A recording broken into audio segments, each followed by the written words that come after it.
Muito bem, de volta agora com o bloco de tendências, com o Rodrigo e com o César aqui. Bom, César, nós encerramos o bloco passado com uma questão, eu estava abrindo a questão com relação, tudo bem, nós temos esse peso todo, essa carga toda tributária, por exemplo, aqui no Brasil, que é o nosso freio de mão aqui para o desenvolvimento. No entanto, a gente vê alguns movimentos no sentido de que o governo já está começando a se abrir um pouco mais para ouvir o empreendedor, o empresariado. Eu queria saber um pouco mais sobre sua perspectiva com relação a isso. Você vê esse movimento de fato, na prática, ou é coisa só para aparecer no jornal? É muito complicado, mas eu vejo assim, pelo menos estão se pensando em fazer algo. Porque perfeição nós não vamos conseguir.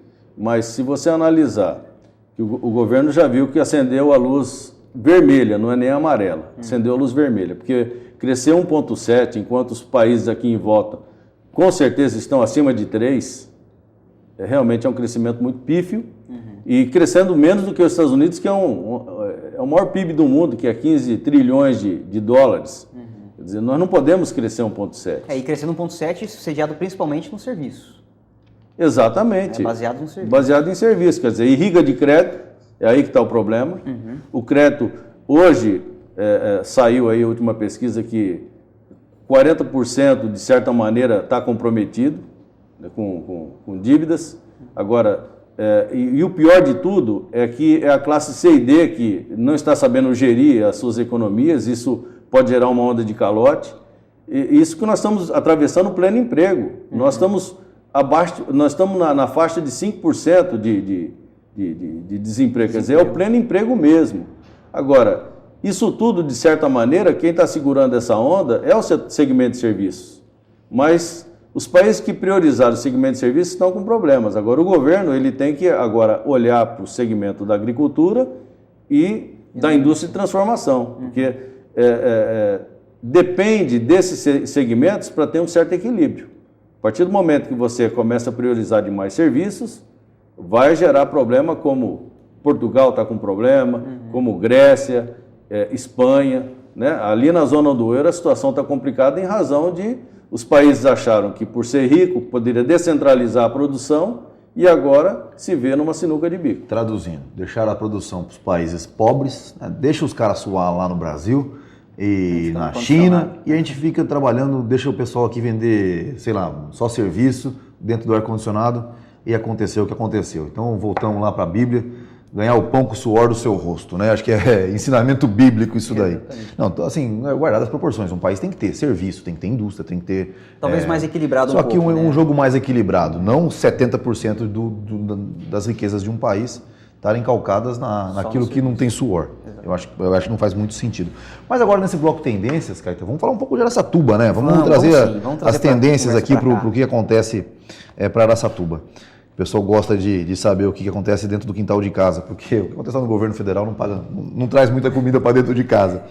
Araçatuba já foi a capital do boi gordo, do avestruz, do açúcar, né, do açúcar e álcool. Para onde você acha que Araçatuba caminha agora, economicamente, César?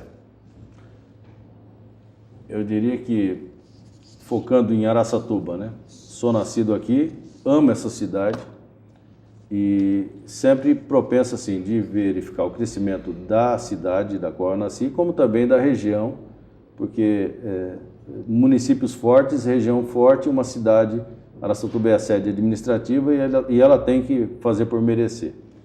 Então, eu vejo que Araçatuba ela tem uma vocação multissetorial, apesar do sucrocoleiro, conforme eu já citei aqui, ter alavancado muita coisa, mas a pecuária também é muito forte.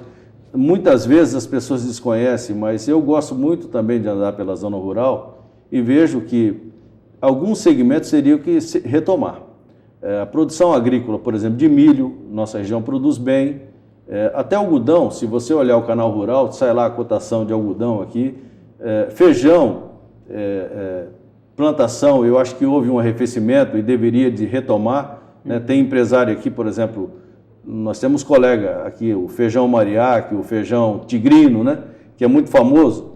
E nossa região ela pode, nessa parte agrícola, dinamizar, porque muitos países aí, por exemplo, o Brasil, 5,5% do PIB é a produção agrícola. Veja bem que nós somos um país agrícola.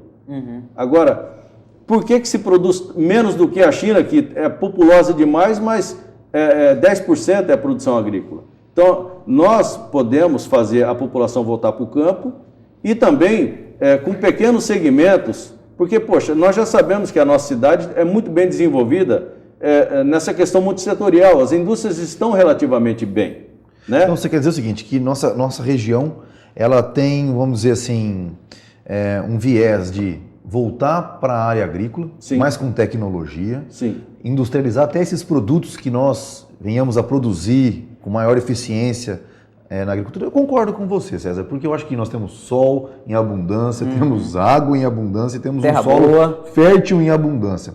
Não faz nem sentido procurar pelo em ovo, né? A gente teria que pensar nisso daí. Você acha realmente que então, tem esse viés? Vamos voltar a ser celeiro? Tem, e já propus isso para a Secretaria de Desenvolvimento, conversei com o pessoal do SEBRAE. Existe aqui na Água Limpa uma cooperativa da microbacia da Água Limpa. Aqui nós produzimos a banana por fome zero. Se você andar na Prata Jacutinga ali, Água Limpa, você vai ver isso. Agora, tem muito pequeno produtor de leite que está vivendo as duras penas. Então, o que eu já propus? Falei, o Brasil é campeão em pequenos equipamentos, que é o foco da Dataforma também, quando vai para o exterior, não é atender grandes empresas, é o microempreendedor. O foco da Dataforma é esse. E de microempreendimento, nós temos a receita. E eu vejo, por exemplo, tem os queijeiros aqui da Prata, eles estão na informalidade. E eu já disse, existe meios de ou adquirir um equipamento de pequeno porte, porque existem pequenas pasteurizadoras para produzir o queijo, que esse queijo entre na merenda escolar, por exemplo, que possa atender primariamente no município, mas quem sabe depois regional, e talvez até, nós temos aí o caso do queijo mineiro, né, que é famoso, e que Minas está se preocupando para ver se consegue essa licença, porque a Anvisa ela é exigente, e tem que ser exigente, porque produtos lácteos é problema, mas tirar a pessoa da informalidade e fazer que a zona rural possa ter uma unidade pequena produzindo e atendendo uma demanda exigente. Nós temos essa capacidade de empreender pequenos negócios.